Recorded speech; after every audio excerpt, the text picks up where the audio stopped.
How to fix microphone not working on your Roblox or on the Roblox voice chat.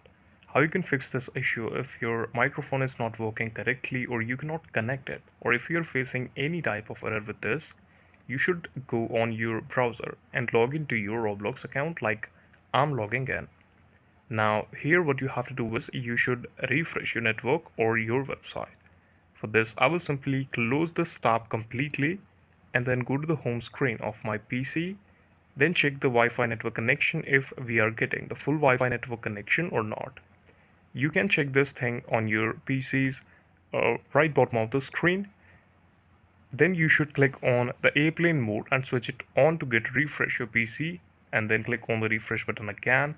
Here you should click on the start button and then restart your PC to get shut down and then refresh whole computer. What it will do is it will refresh your browser, your back data and your network connection, and after this issue you won't face any type of problem like this. Thank you so much for watching this video. Please subscribe to the channel for watching more updates.